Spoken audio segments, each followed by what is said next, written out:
How's everyone doing? It's later in the day, so I'll try not to bore the hell out of you. So let's get started. So my name is Andrew Rollins. I am the founder of a company called Everbloom. We're based in Boston, Massachusetts. And today I want to talk to you about Roadblocks for the institutional adoption of crypto. I think I don't have a clicker.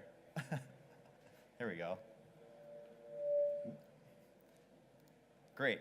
So a little bit of an overview of the agenda today. I'm going to talk a little bit about myself, but keep that short. We're going to do some definitional work, talking about the various types of institutions and just laying a little bit of the land there. Then we're going to get into the meat of this presentation, which is various roadblocks that I've perceived in building a cryptocurrency company for institutions in this space. And then we'll close it up with a little bit of, well, why do we care, right? So a little bit about my past work. I'm a software developer turned startup founder turned VC. I started my career at Microsoft where I was developing on Windows. I co-founded a company in Boston in 2008 called Localytics. It's a mobile app analytics company. Started that with two other individuals. We grew that together to about 100 plus employees. We raised 60 million in venture financing. We grew the company about 25 million in annual revenue. And then we were processing data for a lot of the largest mobile apps out there, collecting about 5 billion data points a day, touched over 2 billion devices over the 10 years of that company. I left in 2016 and became a venture partner at Sigma Prime Ventures, which is a VC based in Boston. I was doing Series A investing of $1 to $5 million checks for a couple of years. While there, I had a side project investing in cryptocurrency in 2017, which led me kind of on this path to starting the current company that I've created called Everbloom. So I started that with another co-founder back in Boston, and what we're building is an exchange targeted at institutional investors in the US. So our goal is to be a compliant, US-based, regulated, all the works exchange in the US where we're actively pursuing a broker registration and subsequent ATS registration, and all of that good stuff. We were founded almost a year ago now. We raised a venture round of financing, didn't do an ICO or anything like that, just kept it clean and simple, launched the exchange in the summer, and are continuing to build out features to support institutions. So this is kind of what led me to this talk today. In building this company, especially getting it off the ground and doing research about institutions in this space and the adoption and where they are in their cycle, I've kind of came up with a series of roadblocks that I'd like to talk about today. Before we get into that, I just want to talk about what I mean by institution. So institutions comprise everything from corporate side of this, so companies, let's say a company that did an ICO, or they're accepting Bitcoin as payment or something like that. So they have more of a treasury management function, accepting or emitting payments. You've got funds, either crypto native funds that are doing entirely crypto-based investing, or classic funds, which might have some sort of segment of their portfolio in cryptocurrency. So even I think recently Harvard announced that they're moving some of their endowment funds into crypto. It also includes all of the various kind of infrastructure players like brokerages, exchanges, banks, custodians, and even all the vendors like accountants, legal compliance people, and everything like that. So setting that stage a little bit, what I want to talk about is, what is it going to take, especially for the more traditional institutions, to come up to speed and adopt cryptocurrency? And the way I see this, it kind of breaks down to these 8 areas. So we're going to talk about custody, regulation, compliance with that regulation, markets and the dynamics of those markets, security of cryptocurrency and what that means for an institution, integrating all this stuff, and then performance and user experience. So jumping right into it, let's talk about custody. So this is probably one of the most glaring things I see in the institutional adoption side of crypto today, is that custody is a mess. So if you look at a classic fund that we talk to, or a corporate, let's say ICO-based company or something like that, when you look at how they manage their cryptocurrency, they're interacting with many different exchanges. So here's a kind of a sample, and many different OTC counters in order to manage their funds into and out of various crypto. So in this example, you've got an institution at the center. They have their own wallets. On the left, they might be interacting with OTC providers. What I mean by OTC is basically over-the-counter desk where you can trade crypto. When you want to do a large buy, let's say several $1,000,000, you might go to a provider like Circle or Cumberland and talk to them directly and negotiate some sort of deal. And they facilitate that trade for you, or you trade directly with them. So that's over the counter. On the other side, you've got exchanges like Binance or Coinbase where you can go and there's some sort of interface. You're trading on something that looks like a stock market or something like that. Another part of this is that these institutions have to connect to their banking infrastructure as well. So how are you managing money into and out of fiat? When you look at this, a typical crypto fund today, especially a crypto native fund, is usually self-managing, and they're touching all of these various points.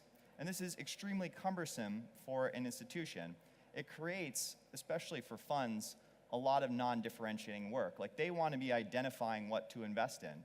They don't want to be managing funds into and out of exchanges. It's also limiting because when you're dealing with kind of traditional, a lot of firms like to say, especially on the OTC side, that they transact over Skype. You know, these are email and conversation and messaging based negotiations. And when they finally figure out a deal, they basically sign contracts, they do paperwork, you send somebody a wire, they send you some crypto, and you just kind of trust that they'll follow through. And so this is limiting because a lot of people are not taking advantage of the blockchain to actually do atomic swaps, to guarantee a trade in a totally trustless fashion. So it's messy. Well, where could we go from here? So my thesis is that custody in the future is going to kind of consolidate into major custody providers. So this will be much easier for the institution because a fund will interact directly with just their custody provider. Examples of traditional custody providers are companies like State Street in Boston or Fidelity, and others that you would know, banks and things like that. And so it's obviously easier for the institution, but it's also kind of somewhat easier for even the exchanges and the OTC desk because they're interacting with basically institutions that are used to this kind of thing. Now, there is kind of a caveat here, which is, doesn't this fly in the face of decentralization? Isn't this just more centralized custody? Possibly, but the truth of it is a lot of the larger players out there are not gonna get into crypto, or they're not gonna get very far with crypto if they don't have some sort of custody provider to hold their hand. It's just not tenable for a lot of funds or corporate entities to be privately managing their own crypto keys and wallets. So I think this is where we're gonna go. It doesn't necessarily mean that there's gonna be one custody provider that takes the whole market. There can be a whole plethora of custody providers that provide all different kinds of solutions, mid-market, large cap stuff, and different customer segments, what have you. So this is where I think custody is going. Another issue is crypto regulations. I mean, this is a fast-moving space. There's a lot of slow-moving governments, and this is an interesting graph I found on the internet from Comply Advantage, where they kind of did a little bit of a breakdown. I have a link to this slide deck at the end of the presentation, so you can see all this stuff in the links and go check this out later. But the point I'm trying to make here is it's complicated, right? And there's a lot of different things that laws and regulation and regulators that you have to navigate if you're going to get into this space. And for a big institution, this is very cumbersome. When you do that as an institution, you need to think about all your compliance needs as well. So this includes everything from anti-money laundering requirements, know your customer stuff, KYC, your accounting needs, all of that sort of stuff. And the reality is with crypto is that we're still in the early phases of those companies coming into existence. So I have some examples here that I personally like. So for example, in the fraud detection or AML side, you've got companies like Chainalysis and Elliptic, which if you're an institution or you're accepting crypto, you can go to them and get them to basically clear trades for you and say, this is something you need to report to OFAC, this is something you don't, right? Then you've got accounting software like CoinTracker, you've got KYC providers like this company in San Francisco called Wire. So it's getting there, but it's still very early. There's not a ton of solutions out there. And even the older kind of KYC providers or traditional KYC providers are still figuring this out. So that's another challenge. The other thing is that markets are still very early. I mean, this is something I like to point out, is that like when you look at the market cap of something like NASDAQ and all of the stocks that trade there, we're talking trillions of dollars, $10+ trillion. When you look at market caps of crypto, we're on the order of magnitude of 100 billion or so. So that is causing kind of slow movement on a lot of institutions, just purely on this is not moved the needle for them in terms of size, right? The other issue at play is that we need more financial instruments. So in most markets, derivatives usually trade more than the underlying asset.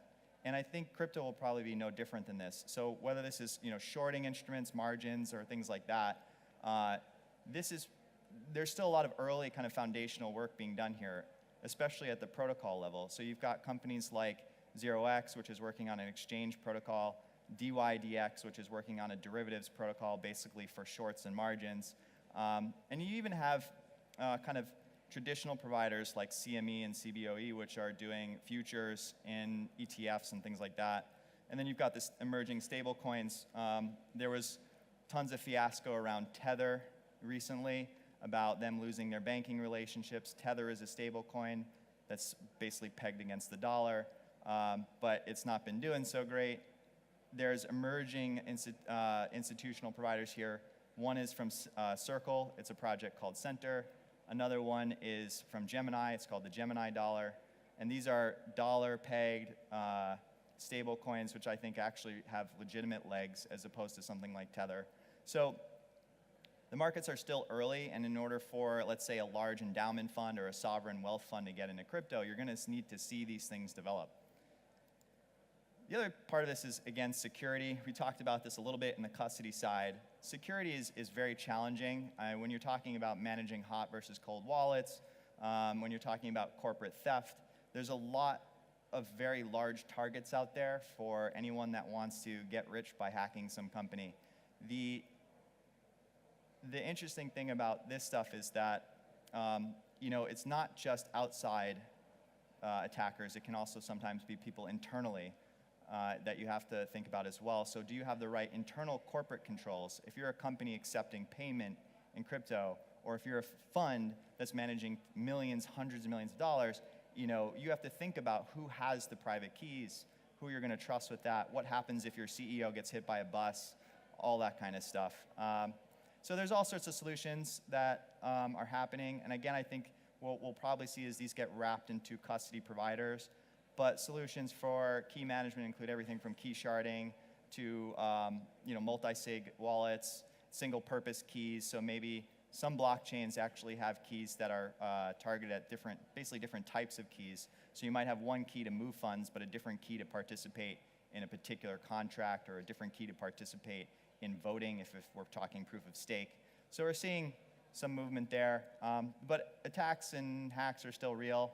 Another thing I wanted to highlight is that check out the Bitcoin Gold, basically a 51% attack, where if you are a wealthy enough attacker, you can, especially in the long tail of cryptocurrencies, stage enough resources where you can reverse transactions, essentially. So that can cause all sorts of havoc for people. The other big thing is that whether you're using an external custody provider or you're using some payment provider or something like that, there's a ton of counterparty risk, right? Every time you entrust someone with your crypto, you're taking the risk that they lose it. And it's unclear with a lot of these companies whether or not they're doing a good job of protecting your crypto. So again, kind of a little bit of a roadblock there. The other thing that is difficult is integration. So think about the early days of the internet, right? Or even pre-internet, when there was just separate networks spread around the world, right? And they weren't really fully connected yet. We're essentially in that place with cryptocurrency today. And if we were still in that place now with the internet, the world would look very different. And so a lot of people like to use this analogy of saying that we got to kind of build the internet of crypto, where we are connecting disparate blockchains, providing bridges across them. If you want to pay me in something, or you want to use a smart contract in something, but I'm on another chain, how can we do business together, right? Dash presented yesterday. If I have Dash and you're on Ethereum, how do we meet in the middle, right? Right now, everyone does that off-chain. they entrust some sort of counterparty like a Coinbase with the asset, and they basically trade on Coinbase's books. But we can do better, especially given that blockchains can guarantee us all sorts of trustless atomicity of our trades. So there's a lot of early work being done, and we're starting to see this come to fruition. Things like atomic swaps, and I would highly recommend checking out Interledger Protocol. It's a really cool project. But these are basically mechanisms where we can start to bridge these chains together. Another issue here is performance. So a lot of people like to say, kind of knock blockchains and public cryptocurrencies by saying that they can't support the transactions of something like Visa, right? 100,000 transactions a second. And while that might be true of, let's say, a blockchain like Ethereum, and if we're only talking about the core Ethereum chain, that's changing, right? So we're looking at layer 2 technology, which is usually referred to as layer 2 technology, things like Lightning Network on Bitcoin, Plasma on Ethereum, basically ways of you and I transacting off-chain, but still getting the benefits of some sort of settlement on-chain at some point in the future. But this is going to be necessary, whether we're talking about a company building the next Twitter or something, but in a decentralized way, or a fund that wants to do high-frequency trading. Without this kind of stuff, they're kind of at a standstill right now. So this is another area where I think you'll see over the next couple of years a lot of improvement where we can start to achieve the scalability we need to actually bring these things onto to blockchains. This was a kind of a fun little comic I found online, which I think, it's kind of tongue-in-cheek, but it actually does a good job of illustrating the current problem today. When people refer to Web 2.0, we're talking about traditional internet. When we refer to Web 3, we're talking about kind of decentralized web and decentralized apps and things like this. And the kind of notion today is that Web 2.0, companies like Facebook, Google, a lot of times you're basically trading your personal data for some sort of experience, right? And here they've illustrated is, there's a camera ahead, it's watching you. And the fast lane cost is basically your personal data. And you do have this option of going to Web 3, going decentralized web, going to blockchain. But the problem there is you're trading one thing for another. Instead of Facebook monetizing you, now instead you're paying for the transactions yourself, at least in the current state of the world. And so it's no wonder that a lot of users don't go that way. They're okay with this trade-off today, and they don't see the need to control their data today. The other side of this too is what I was saying in performance is the speed limit as well. You can't even go as fast even if you wanted to. So this is another thing I found as well that I like. There's an article that you can go check it out. But this is just this article gave an overview of some of the coming performance improvements we're going to see across a lot of blockchains. This is a very simplistic illustration of state channels. State channels, or payment channels as they might be called in some contexts, are ways for you and I to transact efficiently with each other off-chain and periodically settle on-chain without any sort of throughput limits that we would experience on-chain. Another solution that I mentioned as well is all the layer 2 stuff. So think of this as kind of chains on top of chains, or work being done on the side. This is another potential approach. I'd say that Ethereum is pretty active in this space in terms of looking at this kind of stuff and developing here. The other thing I want to talk about and kind of come to a little bit more of a close on is user experience. So in building an exchange, we have to touch a lot of different other providers in the space. We have to touch wallets, all the different custody solutions, the KYC stuff, the AML providers, the people like Chainalysis that I mentioned that are doing the fraud detection, dApp browsers, all these kinds of things, like Coinbase Wallet is an example. We touch other exchanges, we have to deal with market makers. And one kind of unifying thing that I've noticed is that we still have a long way to go on the actual user experience. So, for example, when you trade on most decentralized exchanges today, you get the benefit of not giving up custody of your asset. You maintain custody of your asset by using a wallet and interacting with the exchange through that wallet software. But usually, most wallets don't have any concept of what really you're interacting with. So you have this strange handoff where you're making a trade, and when you want to actually clear that trade or authorize or confirm that trade, you have a handoff to some sort of wallet software. That might be on your phone, it might be an app on your desktop. It might be a plugin on your browser. And first off, the user might not really have a sense of who makes the wallet and who makes the exchange. They might not understand that handoff. The handoff is fairly clumsy. Oftentimes, you'll see some sort of very non-descriptive, hey, do you want to confirm something? And then the user just says, okay, but they don't really know what they're confirming. The wallet is not reassuring them that they're doing the right thing, right? That they're doing what they expect to do. So when you go and visit a random tool or new app, it's hard to trust that app, especially when your wallet is not holding you and hand-holding you through that experience. So there's a lot of kind of UX gotchas or stumbling blocks here that I think will be issues not even just for institutions, but also for consumers. So I like this quote. A successful UX in a blockchain application makes it seamless for someone to start using the application regardless of the technology behind it. So, you know, the way I would like to say this is most people don't think about HTTP or HTML or something like that when they use the web. But when you're using any blockchain app, you're thinking about crypto, you're thinking about wallets, you're thinking about what's going on most of the time right now. And that needs to change. And we have a long way to go to actually change that. So, okay. We went through all of the 8 roadblocks that I've personally perceived. I just want to kind of close with a little bit of, well, why do I care? Why do I personally care? Why should anyone care? Existing financial systems are very cumbersome. Anyone that's built anything that accepts payment or deals with banks knows this. There was a great presentation yesterday about some of this stuff as well. And the way I see it is, you know, we could talk about all the hype and decentralization and what have you around blockchain. But what I see the potential here to be is that we're kind of building a new, fresh, open financial system, which is accessible to anyone with an internet connection. And that's extremely powerful. I mean, there's fewer gatekeepers. It increases access to capital and financial systems around the globe. It lowers fees for people participating in markets and moving money around.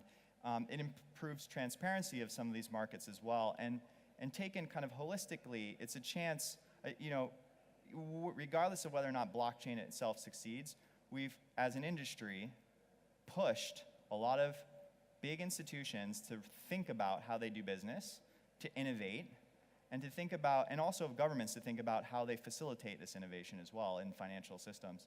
So, you know, even if the whole thing crumbles, which I don't think it will, but even if it did, I think that was a very useful outcome of everything we've done here. And on the flip side, on the positive side, we have the potential to really create something meaningful and a new system that everyone can participate in. So that's why I think this is important. The reality of this, though, is that you're never going to see wide adoption if we don't somehow bring large institutions with a lot of money into the space and corporate actors as well. Otherwise, blockchain or public blockchains and cryptocurrencies kind of remain fringe. And so that's why I care about all of the things that we talked about today and why I think it's important to really dig deep and evaluate what's going on. So on that note, thank you very much. If you want to get the slides, you can see the link at the bottom there. Again, check out Everbloom. We're a decentralized exchange for crypto, focused on institutions, and I'm happy to chat with anyone. I'll be here the rest of the day. Thank you.